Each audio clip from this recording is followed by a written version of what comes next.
2018 Joseph versus union of India case విషయంలో supreme court ఒక shocking judgment ఇచ్చింది. ఏమని? Adultery is no longer a criminal offence for both men and women అని. ఇది ఒక ల్యాండ్ మార్క్ జడ్జ్మెంట్ కిందే చెప్పొచ్చు.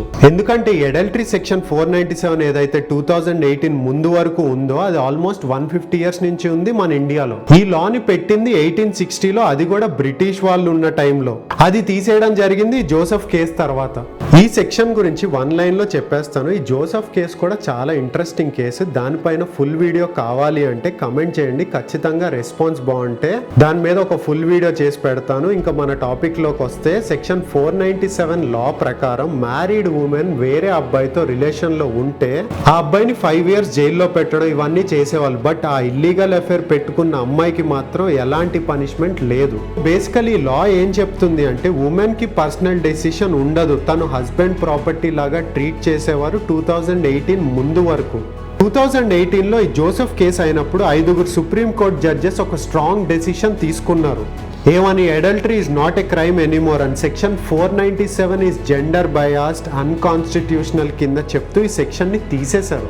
కోర్టు దాంతో పాటు ఇంకోటి కూడా చెప్పింది, మ్యారేజ్ లో చీటింగ్ చేయడం తప్పే, బట్ అలా చేస్తే జైలుకి పంపించడం కూడా తప్పే అని. దాంతో పాటు ఆర్డర్స్ కూడా పాస్ చేశారు ఇండియాలో. ఏ స్టేట్ లో అయినా ఇద్దరు ప్రైవేట్ లైఫ్ లో ఎవ్వరు ఇన్వాల్వ్ అవడానికి లేదు అని. ఆ బేసిస్ మీద డైవర్స్ తీసుకోవచ్చు, అంతేగాని పనిష్మెంట్ మాత్రం ఏమీ లేదనే చెప్పొచ్చు. అలా ఈ 497 సెక్షన్ ని క్యాన్సిల్ చేసి ఈ అడల్టరీ లాని అబ్బాయిలకి అమ్మాయిలకి ఇద్దరికి ఈక్వల్ గా ఉండేలా చేశారు. ఇప్పుడు మీకు ఇదంతా ఎందుకు చెప్పాల్సి వస్తుంది అంటే జస్ట్ 10 days బ్యాకే ఒక అవేర్నెస్ వీడియో చేసి పెట్టాను నా ఛానల్లో. దాని టైటిల్ కూడా మీరు చూడొచ్చు. ఇది నిజంగానే సోనం స్టోరీయా లేక పెళ్లి చేసుకోవాల్సిన వాళ్ళు నేర్చుకోవాల్సిన ఒక లెసనా అని. దాంతో పాటు సోనం కేసు గురించి ఎక్స్ప్లెయిన్ చేస్తూ నా సర్కిల్లో అయిన ఇంకో కేసు గురించి కూడా క్లియర్ గా చెప్పాను. ఈ లోపే ఇంకో కేసు బయటపడింది. సరే ఇంకా క్లియర్ గా ఎక్స్ప్లెయిన్ చేద్దామని ఈ వీడియో చేస్తున్నాను. తేజేశ్వర్ అనే పర్సన్ 32 ఇయర్స్ ఓల్డ్. బేసిక్ గా ఒక ల్యాండ్ సర్వేయర్ కింద పనిచేస్తున్నాడు. తనకు ఒక సిస్టర్ అలానే ఒక ట్విన్ బ్రదర్ ఉన్నాడు. సో తనకి మ్యాచెస్ చూస్తున్న టైంలో ఒక మ్యారేజ్ బ్యూరో నుంచి ఐశ్వర్య అనే మ్యాచ్ వచ్చింది. కానీ తేజేశ్వర్ వాళ్ళ ఫ్యామిలీకి వాళ్ళకి పెద్దగా నచ్చకపోవడంతో ఇంట్రెస్ట్ చూపించలేదు. కానీ ఐశ్వర్య వాళ్ళ మేనమామ మాత్రం తేజేశ్వర్ బాగా నచ్చి వాళ్ళ ఇంటికి వచ్చి మరీ కన్విన్స్ చేశాడు. మంచి ఫ్యామిలీ, మీరు ఎలా అంటే అలా చేద్దాం అన్నట్లుగా. సో తేజేశ్వర్ కూడా కొంచెం మాట్లాడుకోవడం జరిగింది ఆ అమ్మాయితో. అలా మాట్లాడుకున్నాక వాళ్ళకు ఒక ఎంగేజ్మెంట్ డేట్ ఫిక్స్ అయ్యి ఎంగేజ్మెంట్ కూడా జరిగింది. పెళ్లికి ఇంకా 5 days ఉంది అనగా తేజేశ్వరికి ఆ అమ్మాయి పెద్దగా రెస్పాండ్ అవ్వట్లేదు అని వాళ్ళ ఇంటికి వెళ్ళేసరికి ఒక షాకింగ్ విషయం బయటపడింది. అదేంటి అంటే ఆ అమ్మాయి ఇంట్లో లేదు, ఏటో పారిపోయింది అని. సో తేజేశ్వర్ కూడా ఇంటికి వచ్చి ఇంట్లో వాళ్ళకి విషయం చెప్పాడు. వాళ్ళ ట్విన్ బ్రదర్ ఎవరైతే ఇందాక నేను చెప్పానో తనకి తెలిసింది ఏంటి అంటే ఆ అమ్మాయికి ఎఫైర్ ఉంది, దానివల్లే అలా ఇంట్లో నుంచి వెళ్ళిపోయింది అని.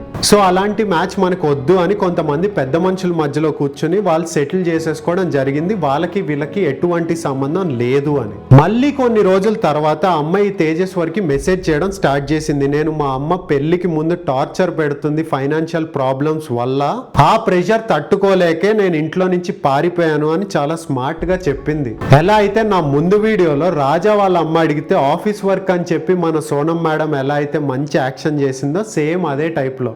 పాపం అప్పటికి మన తేజేశ్వర్ అడిగాడు, ఏమని నీకేదో ఎఫైర్ ఉంది అని బయట చెప్పుకుంటున్నారు, అది నిజమేనా అని. దానికి కూడా ఐశ్వర్య రివర్స్ స్ట్రాటజీ వాడి, నాకు ఎఫైర్ ఉంటే నీకెందుకు కాల్ చేస్తాను, నాకు నువ్వంటేనే ఇష్టం, మన ఇద్దరి మధ్యలో ఎవ్వరు ఉండకూడదు అని చాలా స్వీట్ గా మాట్లాడింది. సరే తేజేశ్వర్ ని ఐస్ చేయడం ఈజీ అవ్వచ్చు, బట్ తేజేశ్వర్ వాళ్ళ ఇంట్లో వాళ్ళు ఒప్పుకోవాలి కదా. అందుకే తేజేశ్వర్ ఏం చేశాడంటే ఈ కాల్స్ అన్ని రికార్డ్ చేసుకుని వాళ్ళ ఇంట్లో వాళ్ళకి వినిపించి ఐశ్వర్య మంచిదే అని వాళ్ళు కూడా నమ్మేలాగా చెప్పాడు. పాపం వాళ్ళ ఇంట్లో వాళ్ళు కూడా నమ్మేశారు, ఎందుకంటే నేను కూడా విన్నాను ఆ రికార్డింగ్స్. అందులో ఆ అమ్మాయి చాలా స్వీట్ గా మాట్లాడింది. నిజం చెప్తున్నా చూడబ్బా, మా ఫ్యామిలీలో నాకు ఎవ్వరు నచ్చారు. నిజం నేను ఒక్కటే ఏమంటే నాకు వచ్చే భర్త నన్ను అర్థం చేసుకోవాలా, వానికి నేను తప్ప నేను వానికి తప్ప ఇంకెవ్వరు ఉండకూడదు మా దాంట్లో. ఆ రికార్డింగ్స్ విన్నప్పుడు నాకు సోనమే గుర్తొచ్చింది. ఎందుకంటే సోనం అండ్ రఘువంశీ సంగీత్ లో కూడా మీరు చూసుకోవచ్చు, సరదాగా ఏడిపిస్తారు కదా సంగీత్ పార్టీలో. అలా ఏడిపించే ప్రాసెస్ లోనే యాంకర్ రాజా దగ్గర కొన్ని ప్రామిసెస్ తీసుకుంటాడు. అదే సోనంని ట్రిప్ కి తీసుకెళ్లాలని, రెగ్యులర్ గా షాపింగ్ చేయించాలి అని. ఇలా అడుగుతా ఉంటే పాపం రాజా అన్నిటికీ ఓకే చెప్తాడు. అదే సోనం మేడం గారు యాక్టింగ్ చూడండి ఒకసారి. शादी के बाद ये अपने दोस्तों के साथ कहीं भी जाए। अच्छा इन्होंने एग्री किया ना कि अभी सारे बच्चों ने बेचारे ने एग्री किया, उसने बोला चाय भी बना के दूंगा, सीखूंगा पर సో బేసిక్ గా ఆ వీడియోలో సోనంని కూడా యాంకర్ అడుగుతాడనమాట, ఏమని, రాజా కూడా ఎక్కడికైనా వెళ్ళి పార్టీ చేసుకోవచ్చు కదా, నీకు ఓకే కదా అని. దానికి సోనం మేడం గారు నో చెప్పింది. వాడిని చంపేయాలి అని నువ్వు ప్లాన్ చేసుకున్నప్పుడు వాడు పార్టీ చేసుకుంటే సోనం బాధ ఏంటో నాకైతే అర్థం కాలేదు. సో బేసిక్ గా మీ అందరికీ అర్థమైంది కదా, ఇలాంటి అమ్మాయిలు చాలా మంచి యాక్టర్స్ కిందే చెప్పొచ్చు. ఏమన్నాడు రా బాబు, ఇంటికి వెళ్ళిపోదాం. ఓకే చెప్పేద్దాం. నా మాట విను, ఎట్లాంటోడు మళ్ళీ మళ్ళీ దొరకడరా. వీళ్ళు ఎంత బాగా యాక్ట్ చేసినా మనం మాత్రం చాలా అలర్ట్ గా ఉండాలి ఇలాంటి విషయాల్లో. సరే, ఇంకా మన స్టోరీలోకి వెళ్ళిపోతే, అలా మొత్తానికి తేజస్వర్ వాళ్ళ ఫ్యామిలీ కూడా ఒప్పుకున్నారు పెళ్లికి. ఆ తర్వాత May 17th మొత్తానికి పెళ్లి అయిపోయింది. ఆ తర్వాత పెళ్ళైన 1 month కి కరెక్ట్ గా June 17th తేజస్వర్ సర్వే పని మీద బయటకు వెళ్ళి తిరిగి రాలేదు. సో ఇంట్లో వాళ్ళు టెన్షన్ పడి ఒక మిస్సింగ్ కంప్లైంట్ ఫైల్ చేశారు. సో పోలీస్ వాళ్ళు ఇన్వెస్టిగేషన్ స్టార్ట్ చేశాక ఒక కెనాల్ దగ్గర డీకంపోజ్ అయిపోయి తేజస్వర్ బాడీ వాళ్ళకి కనపడింది. ఆ తర్వాత ఇంకా ఫర్దర్ గా ఇన్వెస్టిగేషన్ స్టార్ట్ చేసినప్పుడు ఈ మర్డర్ చేయించింది తిరుమల్ రావు అనే ఒక బ్యాంక్ మేనేజర్ అని తెలిసింది. ఈయనకు ఆల్రెడీ పెళ్ళయింది, అది కూడా 2019లో. అండ్ ఈయన పనిచేసే బ్యాంక్ లోనే ఐశ్వర్య వాళ్ళ అమ్మ సుజాత ఒక స్వీపర్ గా పనిచేస్తుంది. సుజాత లేనప్పుడు ఐశ్వర్య వచ్చి పనిచేసేది ఇదే బ్యాంక్ లో. ఇక్కడ ఒక దరిద్రం ఏంటి అంటే, ఈ తిరుమల రావు తల్లి కూతుర్లు ఇద్దరితో ఒక ఇల్లీగల్ అఫైర్ నడిపించాడు. ఒకరితో పెట్టుకోవడం అంటే ఓకే, బట్ ఇద్దరితో పెట్టుకోవడం ఏంటో నాకైతే చాలా కొత్తగా అనిపించింది. సో తిరుమల రావు దగ్గరికి లోన్ కోసం వచ్చిన నాగేష్, రాజు, పరశురామ్, మీకు లోన్స్ ఎంతైనా ఇస్తాను, నా కోసం ఒక మర్డర్ ప్లాన్ చేయాలి అని. దానికి వాళ్ళు కూడా ఒప్పుకున్నారు. ఆ తర్వాత తేజస్వర్ని ఒక ల్యాండ్ సర్వే కోసం అని పిలిచి కారులో ఎక్కించుకుని అతి కిరాతకంగా చంపారు. ఆ తర్వాత ఆ బాడీని తిరుమల రావుకి చూపిస్తే వాళ్ళకు ఒక 2 lakhs అమౌంట్ ట్రాన్స్ఫర్ కూడా చేశాడు తిరుమల రావు. అయితే ఈ మర్డర్ 5 attempts చేస్తే 6th time చంపగలిగారు తేజస్వర్ని. అండ్ ఆల్సో తేజస్వర్ బైక్ కి ఒక ట్రాకర్ కూడా పెట్టింది ఐశ్వర్య, ఎందుకంటే తన మూమెంట్స్ బట్టి టైం చూసి ఎలిమినేట్ చేద్దాం అనే ఒక ప్లాన్ ప్రకారం. ఇక్కడ సోనం కేసు అండ్ ఐశ్వర్య కేసులో కూడా ఒక సిమిలారిటీ నాకు కనిపించింది. అదేంటి అంటే, పెళ్లికి ముందు 2 కేసెస్ లో కూడా చిన్న చిన్న డిస్టర్బెన్సెస్ జరిగాయి. అది ఒక కాజన్ కింద తీసుకుని ఆగిపోయి ఉంటే ఈ రోజు రఘువంశీ అండ్ తేజస్వర్ ఇద్దరు బతికి బయటపడేవాళ్ళు. సో మనం ఈ 2 స్టోరీస్ నుంచి తెలుసుకోవాల్సింది ఏంటి అంటే, ఒక 1% తేడా కొట్టిన వెంటనే ఆ మ్యారేజ్ లో డ్రాప్ అయిపోవడమే బెటర్ అని మనం అర్థం చేసుకోవాలి. అయినా పెళ్లి చూపులు ఇంట్లో కదా, బయట పెట్టారేంటి? వాళ్ళిద్దరూ ప్రేమించుకున్నారు. మీరు కార్ తిప్పుకుని వెనక్కి వెళ్ళిపోతే వాళ్ళు ప్రేమ సక్సెస్ అవుద్దని చెప్పడానికి వచ్చారు. అలా కాకుండా ఇవన్నీ కామనే కదా అని ముందుకు వెళ్తే చూసారు కదా ఏం జరిగిందో. అమ్మాయి అందంగా ఉంది, నో అని చెప్పడం కొంచెం కష్టం, బట్ వాళ్ళు లవ్ లో ఉన్నారు బాస్.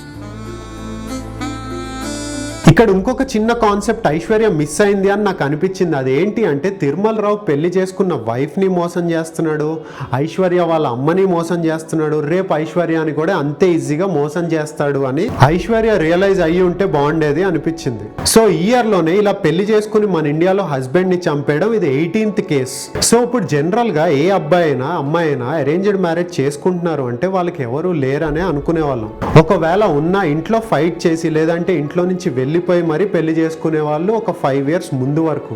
కానీ ఇప్పుడు ట్రెండ్ మారిపోయింది. ఇప్పుడు కొంతమంది ఎలా ఆలోచిస్తున్నారు అంటే, వాళ్ళ ఇంట్లో వాళ్ళు ఒప్పుకోకపోతే వాళ్ళు చూపించిన వాళ్ళని పెళ్లి చేసుకుని సైడ్ ట్రాక్ లో ఇలా boy friend or girl friend ని మెయింటైన్ చేస్తున్నారు. ఎందుకంటే నేను ఫస్ట్ లో చెప్పినట్టు ఇదేం క్రైమ్ కాదు, సుప్రీం కోర్ట్ ప్రకారం. ఒకవేళ దొరికిపోయినా కేసు కూడా ఉండదు, మహా అయితే డైవర్స్ చేసుకోవచ్చు ఆ గ్రౌండ్స్ పైన. సో ఇల్లీగల్ అఫైర్స్ కి పనిష్మెంట్ ఏమీ లేదు అన్నప్పుడు ఇంకెవరైనా ఎందుకు భయపడతారు? మీరే ఒకసారి ఆలోచించండి. ఇప్పుడు ఫ్యూ ఇయర్స్ బ్యాక్ సజ్జనార్ గారు ఒక రేప్ కేసు విషయంలో కొంతమంది అలా చేస్తే అలాంటి తప్పుడు పనులు చేసే ముందు ఒక భయం ఉంటుంది అని. కానీ ఇప్పుడు ఎలాంటి పనిష్మెంట్ లేదు కదా ఈ ఎక్స్ట్రా మ్యారిటల్ అఫైర్స్ విషయంలో. మీకు కొన్ని సర్వే రిపోర్ట్స్ చెప్తే మీరైతే నాకు తెలిసి చాలా షాక్ అయిపోతారు. అదేంటి అంటే 2018 నుంచి 2023లో అడల్టరీ రిలేటెడ్ కంప్లైంట్స్ డబుల్ అయ్యాయి అంట. అండ్ 25% ఆఫ్ అర్బన్ సిటీస్ లో డైవర్సెస్ అయ్యాయి ఎక్స్ట్రా మ్యారిటల్ అఫైర్స్ వల్లనే అంట. అండ్ దీంతో పాటు 40% స్పైక్ ఉంది అంట దేనిపైన, సీక్రెట్ సర్వీలెన్సెస్ పైన. అంటే చాలా మంది పెళ్లి చేసుకునే ముందు ప్రైవేట్ డిటెక్టివ్స్ ని పెట్టుకుని మరీ ఎంక్వైరీ చేయించుకుంటున్నారు. సో ఇలా ఎంక్వైరీ చేయించుకునే రేషియో కూడా బయట ప్రైవేట్ గా 40% పెరిగిందంట. అండ్ దానికంటే ఇంకొక ఇంట్రెస్టింగ్ విషయం చెప్పమంటారా, 61% మంది ఎవరైతే ఇల్లీగల్ అఫైర్స్ పెట్టుకుంటున్నారో వాళ్ళు చెప్తున్నారు ఏమని, సుప్రీం కోర్ట్ మాకు రైట్స్ ఇచ్చింది, మేము ఎవరితో అయినా తిరగచ్చు పెళ్ళి అయినా సరే అని. సరే, సుప్రీం కోర్ట్ అడల్టరీని లీగల్ చేశారు, మేల్ అండ్ ఫీమేల్ ని ఈక్వాలిటీగా చూడాలి అని. కానీ BNS sections 498A dowry laws, domestic violence act, ఈ సెక్షన్స్ మాత్రం ఇంకా ఉమెన్ కి ఫేవర్ గానే ఉన్నాయి. ఇలాంటి సెక్షన్స్ అబ్బాయిలకి మాత్రం ఏం లేవు కదా. మీకు ఇంకొక షాకింగ్ రిపోర్ట్ చెప్పమంటారా? 50% of dowry and domestic violences cases ఏదైతే ఇండియాలో అవుతున్నాయో అవన్నీ ఫేక్ గా పెడుతున్నారని రిపోర్ట్స్ కూడా ఉన్నాయి. సో మీరు కరెక్ట్ గా ఆలోచిస్తే ఉమెన్ ఎలా చూసుకున్నా సేఫ్. ఎందుకంటే బాయ్ ఫ్రెండ్ ఉండి పెళ్లి చేసుకుని సైడ్ ట్రాక్ లో నడిపించచ్చు, దొరికిపోయినా మహా అయితే డైవర్స్ చేసుకోవచ్చు, అంతకంటే చేసేది ఏం లేదు. అదే అబ్బాయిలు చేసి దొరికాడు అనుకోండి, ఆ అమ్మాయికి ఉండే ఆప్షన్స్ చెప్పాగా, 498A dowry case, domestic violence act, ఇలా చెప్పుకుంటూ పోతే ఒక పెద్ద లిస్టే ఉంది. బట్ టుడే ఆ ఫ్రీడమ్ ని మిస్యూజ్ చేసి ఇన్నోసెంట్ లైఫ్స్ ని రిస్క్ లో పెడుతున్నారు. లైక్ మన తేజస్వర్ కేసు కానీ, లైక్ మొన్న అయిన మన రఘువంశీ కేసు కానీ, ఇలా చెప్పుకుంటూ పోతే చాలా కేసులు బయటకు రానివి ఇంకా ఇండియాలో చాలా ఉన్నాయి. ఇల్లీగల్ అఫైర్స్ కి పనిష్మెంట్ లేదు. మంచి అబ్బాయిలు అమ్మాయిలు ఎమోషనల్ గా, మెంటల్ గా, ఫిజికల్ గా సఫర్ అవుతున్నారు. ఇప్పుడు బయటకు వస్తుంది, వేరే మొగోని ట్రాప్ చేస్తుంది, వేరే మొగోని పెళ్లి చేసుకుంటది, వాడిని చంపుతుంది. ఎంతమంది చంపుకుంటూ పోతారు ఇట్లాంటి ఆడోళ్ళు? ఇట్లాంటి ఆడోళ్ళని ఉరిశిక్ష చేయాలి. కానీ లా మాత్రం సైలెంట్ గా ఉంది. సో మీ అందరికీ ఒక సింపుల్ క్వశ్చన్ నేను అడుగుతున్నాను. సో ఈ లీగల్ సిస్టమ్ నిజంగానే రైట్ డైరెక్షన్ లో వెళ్తుందా, లేదంటే should we rethink and change the system to protect the honest people? నాకు మీ ఒపీనియన్ ఏంటో ఖచ్చితంగా కింద కమెంట్ బాక్స్ లో కమెంట్ చేయండి. అండ్ మీ అందరికీ ఈ వీడియో నచ్చితే పెళ్లి చేసుకుందాం అనుకున్న వాళ్ళందరికీ షేర్ చేయండి, సో దట్ వాళ్ళు కూడా చాలా జాగ్రత్త పడతారు. నా నెక్స్ట్ వీడియోలో మళ్ళీ కలుద్దాం. Thank you.